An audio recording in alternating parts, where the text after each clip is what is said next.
Bonjour à toutes et à tous, bienvenue dans votre revue sportive de ce jeudi 27 août. J'espère que vous avez passé un bon gamou. On fait le tour de l'actualité, c'est parti. On commence par la CAN 2028. Après plusieurs prétendants, l'Éthiopie entre officiellement dans la course. La fédération éthiopienne a transmis son dossier à la CAF avec le soutien de son gouvernement. Initialement candidate pour 2029, l'Éthiopie a finalement changé de cible avec la nouvelle programmation de la CAN. Et pendant ce temps, le beach soccer connaît ses affiches. Le tirage des éliminatoires de la CAN 2026 a livré son verdict. Le Sénégal, pays hôte et tenant du titre, est déjà qualifié. 7 billets restent à décrocher pour rejoindre Dakar. Au programme notamment Côte d'Ivoire, Mauritanie, Tanzanie, Mozambique, Nigeria, Ghana et pour commencer, Libye, Kenya et île Maurice, Angola devront passer par les préliminaires. Les matchs décisifs se joueront en octobre. Objectif 8 équipes à Dakar pour le titre continental. On passe au mercato et là ça chauffe. Iliman Ndiaye est très courtisé. Arsenal s'intéresse aux Sénégalais,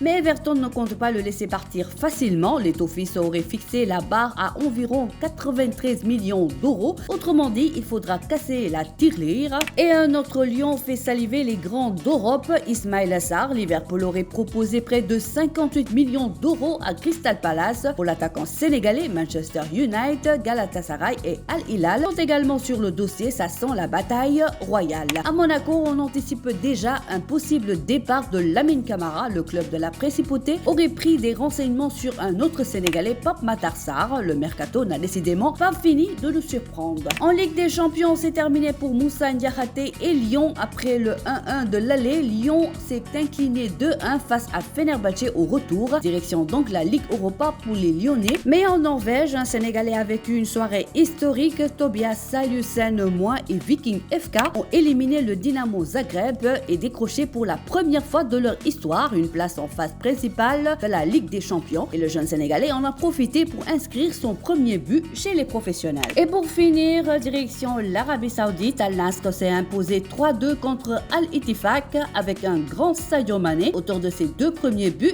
de la semaine. Petit bémol toutefois, les Aigles de la Médina ont raté leur entrée en qualification de la Ligue des Champions féminine CAF, battue 1-0 par l'USFAS du Mali. Voilà pour l'essentiel des millions qui circulent, des lions très convoités, des qualifications qui se jouent et toujours du spectacle. On se retrouve très vite pour une nouvelle revue sportive.